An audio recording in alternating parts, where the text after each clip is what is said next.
السلام عليكم ورحمة الله وبركاته. ازيكم يا حبايب قلبي؟ عاملين ايه؟ يا رب تكونوا بخير. هنبدأ كده بالصلاة على سيدنا محمد عليه أفضل الصلاة والسلام. زي ما احنا متعودين لازم نصلي على النبي عشان ناخد ثواب.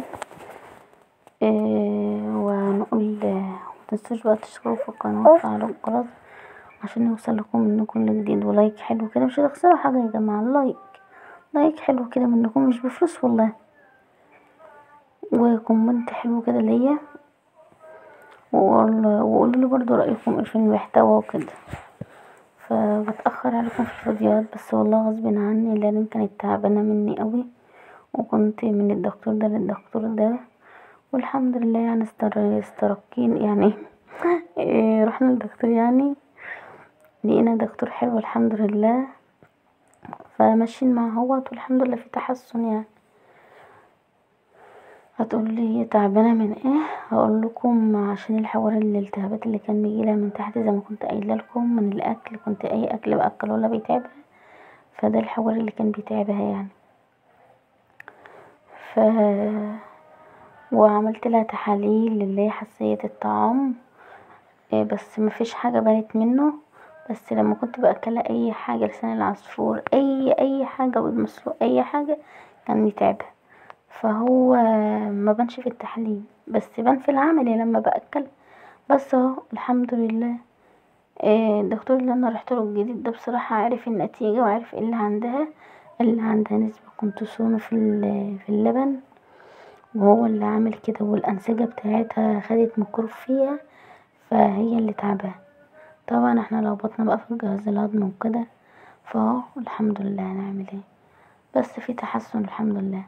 وما كنتش عارفه اصور والله، كنت يا دوب بعمل اكل بالقوه. بس النهارده بقى عايزه اقول لكم اكلتنا المفضله. قلت بقى جوزي بقى له فتره بصراحه نفسي ياكل بطاطس بيضه، يعني اللي هي بالطماطم وبالفلفل ديت، باللحمه. فانا كان عندي كيس لحمه كده، فطلعته، فخدت تشويحه الاول. يعني انا حطيت الحله تاخد صدمه، اللي هي تسخن، وبعدين انت حاطه اللحمه تاخد صدمه حلوه كده. فمن قصدي انا لخبطت حطيت الحله خدت لغايه ما سخنت، وبعدين حطيت اللحمه خدت صدمه، وبعدين حطيت معلقه صغيره، نص معلقه او ربع معلقه سمنه فلاحي، بتديلها طعم جميل قوي. وسبتها بقى لغايه ما غيرت لونها كده، زي ما انتم عارفين، زي ما انتم ما شفتوا يعني، واحمرت. وقمت حاطه بقى التوابل بتاعي. حطيت بقى حبهان، وحطيت ورق لورا، وحطيت قرنفل، وحطيت قرفة، وحطيت كوبين باسيني، وحطيت نطرة بسيطة فلفل اسمر، علشان برضو الزفارة. هي لحمة بلدي بس انا برضو بحب احط فلفل اسمر بس. وكنت طبعا حاطه ميه في الكاتل، زي ما انتم كنتم شايفين كده. الكاتل كنت حاطه في الميه وكنت سايباها تغلي. طبعا اول ما غلت قمت حاطه الميه على طول. ولازم الميه يا جماعه تكون سخنه. سلق اللحمه لازم الميه تكون سخنه. ما ينفعش ان انت تحطي اللحمه تاخد صدمه وتحطي التوابل والبصلايه. نسيت اقول لكم حطيت بصلايه. وما ينفعش تحطي ميه ساقعه، علشان اللي لو حطيتي ميه ساقعه اللحمه هتزرق وهتجيب معاكي في السوا. فاهمين قصدي؟ فلازم الميه افضل تحطها سخنه، افضل بكتير، سواء لحمه لسواء فراخ. يعني انا حتى بعمل الفراخ بالطريقه دي، بحط الفراخ تاخد صدمه، وبقوم حاطه برضو معلقه سمنه فلاحي، او ربع معلقه، نص معلقه، على حسب. انا ما بكترش بصراحه، بحط ربع معلقه بالظبط، لا ربع معلقه لنص معلقه سمنه فلاحي، لسواء لحمه لسواء فراخ. واسيبها كده تاخد صدمه معاه، ويبقى ريحتها جميله طبعا. واقعد اقلبها كده فيها لغايه ما احط التوابل بتاعتي، نفس اللحمه نفس الفراخ. فانا حطيت الفراخ، ما سبتش الميه تغلي الاول. في ناس بيسيبوا الميه تغلي الاول وبعدين يسقطوا اللحمه ويشيلوا الريم.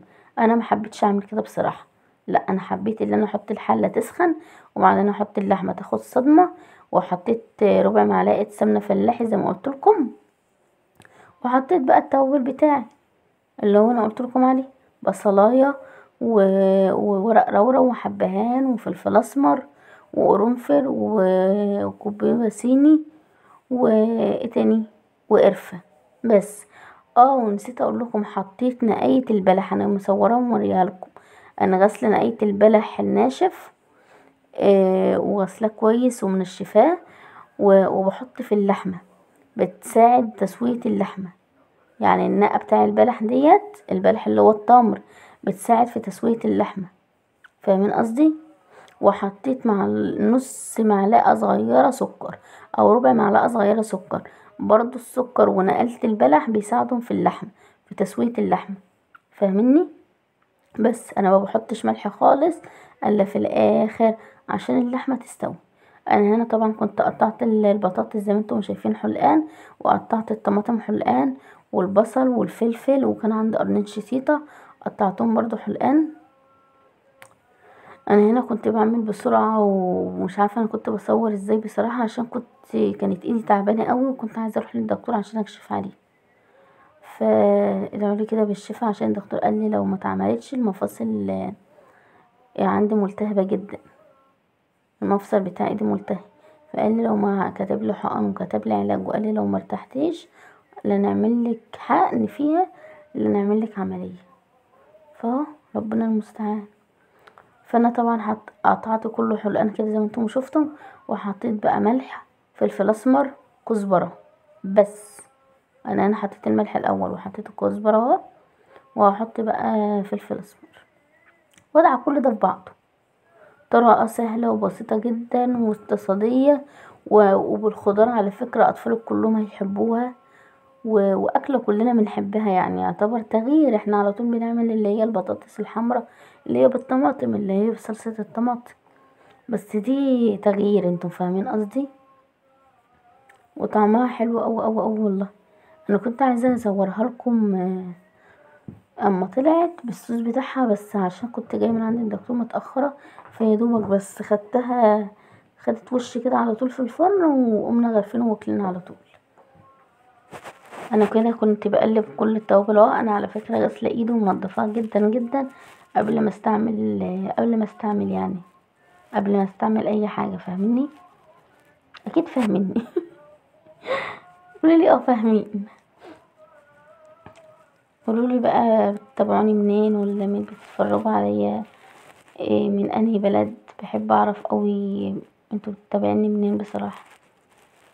انا هنا طبعا كنت سلقه بيضتين لولي علشان لما نيجي بالليل والجوع تاكلهم بقى، فاهميني؟ انا هنا خلاص قلبت كله في بعض اهو، بسوي بقى، اسوي البطاطس تحت واحط البصل فوق. انا طبعا سلقت اللحمه الاول علشان لما اجي احط اللحمه البطاطس والطماطم والفلفل ما بيجيبوش في السوا، فطبعا اللحمه شيء اساسي هي بتغيب في السوا شويه، فلا قلت لما اسويها على البوتاجاز من فوق، واقوم حطها بس كده من فوق الوش في البطاطس، تاخد لون بقى معاها وبرضو تنزل الصوص بتاعها كله، يبقى كله شارب من بعضه، فاهميني؟ بس لازم اسويها الاول من فوق.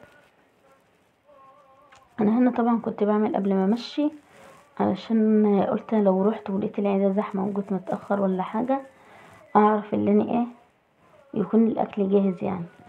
طبعا انا خلاص هنا طلعت اللحمة اهو. انا هنا مش عارفة كنت بعمل ايه. كنت بكلمهم، باين كنت بكلم ماما، كانت ماما عندي وحماتي، فكنت بكلمهم. وهنا بقى جبت الزيت حطيته من فوق الوش كده، بس هو التصوير مش باين يعني. انا مش عارفه كنت بسوق ازاي والله بصراحه. انا ما كنتش ناويه اصور الفيديو ده، انا ما كنتش ناويه اصور، عشان انتم عارفين طبعا التصوير وكده بياخد وقت مع الاكل ومع الحاجه، بس انا كنت مستعجله، فقلت لا لا لا، انا هم اصورها معاكم، بس اعملها كده بسرعه معاكم، هي اصلا ما بتاخدش وقت، بس التصوير اللي ما كانش معايا مظبوط بقى، معلش سامحوني. انا هنا طبعا كنت مش عارفه والله، ان هنا مش فاكره كنت بعمل ايه. كنت بايد الفرن متهيألي. لا لا، كنت بحط الشوربه عشان اسويها، ده شكل اللحمه.